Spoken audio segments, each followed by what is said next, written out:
अंडे न वापरता सॉफ्ट, फ्लफी आणि चॉकलेट फिल बोंबोलिनी घरी बनवू शकता ह्याच्यावर तुमचा विश्वास बसणार नाही.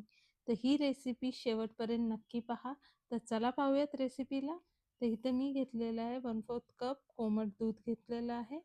त्यातच आपण घालूया 1/4 कप कोमट पाणी. आता इथं दूध गरम किंवा जास्त थंड नाही घ्यायचं आहे. आपल्याला कोमट घ्यायचं आहे. म्हणजे आपलं ईस्ट ॲक्टिव्हेट होण्यासाठी मदत भेटेल. आता इथं मी पूर्ण रेसिपीला 1/4 कप पावडर शुगर लागणार आहे आपल्याला. त्यातला 1 टीस्पून मी इथं वापरलेला आहे आणि इथं हाफ टेबलस्पून इतकं आपण ड्राय ॲक्टिव्हिस्ट घेतोय. तर ह्याला आपण आता ॲक्टिव्हेट होण्यासाठी ठेवणार आहोत. आता ह्याला चांगलं मिक्स करून घेऊया सर्व गोष्टींना.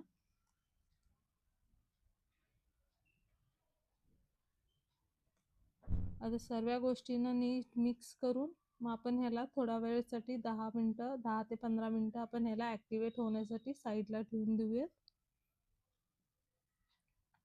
तोपर्यंत आपण घेऊया ड्राय इन्ग्रीडियंट्स.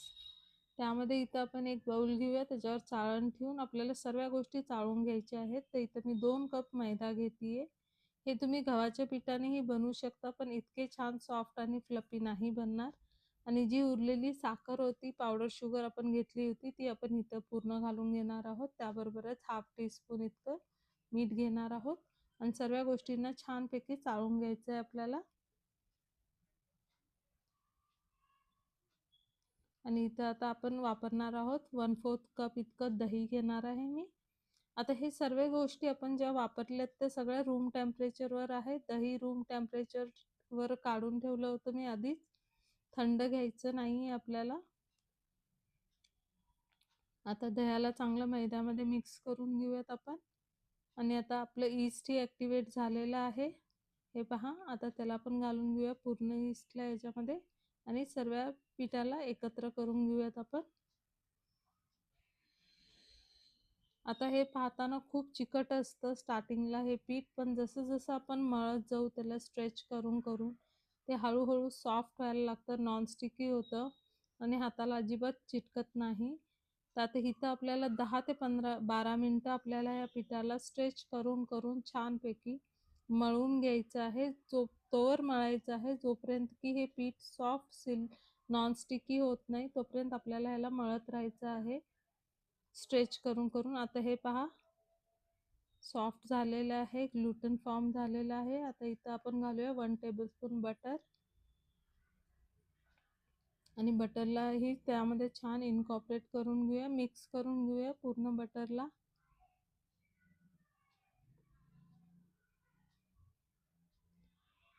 ह्याला स्ट्रेच करून-करून आपल्याला मळावं लागतं, म्हणजे हे छानपैकी फ्लफी होतात आपले बोंबोलिनी. मस्त एकदम. पीठ नाही मळलं गेलं व्यवस्थित तर मग व्यवस्थित बनत नाहीत.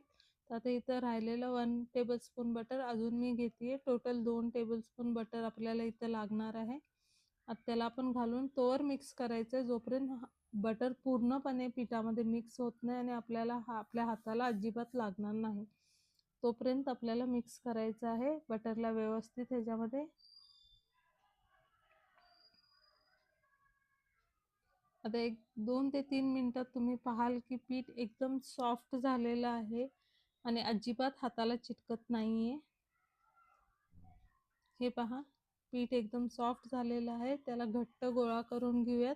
बाउलमध्ये थोडंसं तेल लावून घेऊयात आपण आणि आता पिठाला त्यामध्ये ठेवून त्याच्यावरनंही थोडंसं तेल लावायचं आहे आपल्याला, म्हणजे वरची सरफेस आपली पिठाची ड्राय होऊ नये आणि पीठ सॉफ्ट राहावं आणि आणि ते प्रूफ होण्यासाठी आपल्याला 1 ते 1.5 तास कुठल्यातरी गरम जागेला आपल्याला ह्याला झाकून ठेवायचं आहे. आता पावसाळा आहे त्यामुळे लवकर प्रूफ होत नाही. 1.5 तास वगैरे तरी लागतो गरम ठिकाणी ठेवल्यानंतरही.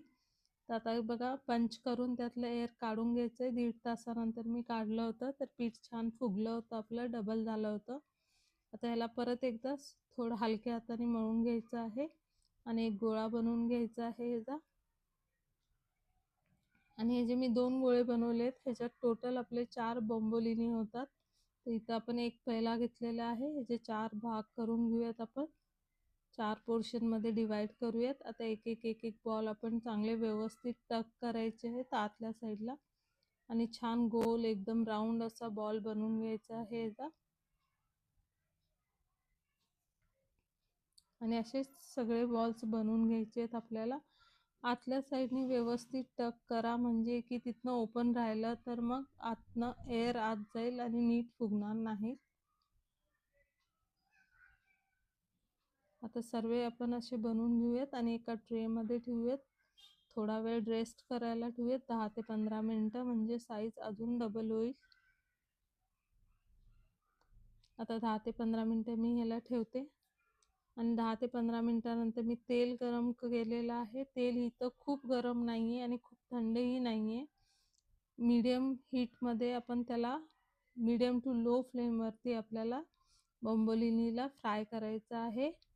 दोन्ही बाजूनी गोल्डन ब्राऊन कलर येईस तोपर्यंत आपण मीडियम टू लो फ्लेमवर ह्याच्यासाठी फ्राय करणार आहे, कारण की आतपर्यंत पूर्ण व्यवस्थित ते शिजले जातील, कच्चे राहणार नाहीत. म्हणून मीडियम टू लो फ्लेमवरतीच फ्राय करायचं आहे आणि तेल जास्त गरम नको आहे आपल्याला. छान एक मस्त गोल्डन कलर येईपर्यंत आपण त्याला फ्राय करून घ्यायचं. आता साईज बघा त्याचे किती मोठे झालेले आहेत ते. चला आता सर्व फ्राय झालेले आहेत, आता काढून घेऊयात त्यांना.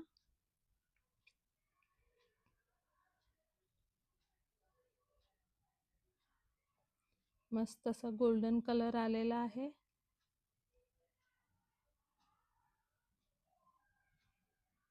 सर्व काढून थोडेसे गार करून घेऊयात आपण. आणि हे बघा आपले बोंबोलिनी रेडी झालेले आहेत. आता त्याला सुरीनी किंवा कात्रीनी मी ह्याच्यानी करते होल्स त्याला. जर तुमच्याकडे काही असेल स्टिक वगैरे तर त्याच्यानी करा. आणि त्यामध्ये मी आता चॉकलेट गनाश फिल करणार आहे. चॉकलेट गनाशची रेसिपी हवी असेल तर कमेंटमध्ये नक्की चॉकलेट गनाश लिहा, मी रेसिपी शेअर करेल. आणि तुम्हाला ही रेसिपी जर आवडली असेल एगलेस बोंबोलिनीची तर व्हिडिओला नक्की लाईक करा आणि कमेंट करून मला नक्की सांगा की पुढची बेकरी स्टाईल रेसिपी तुम्हाला कुठली पाहिजे आहे. आणि अशाच स्वादिष्ट आणि इझी रेसिपींसाठी आमच्या चॅनलला सबस्क्राईब करायला विसरू नका. आणि पुन्हा भेटू अशाच नवनवीन आणि सोप्या रेसिपीबरोबर. बेल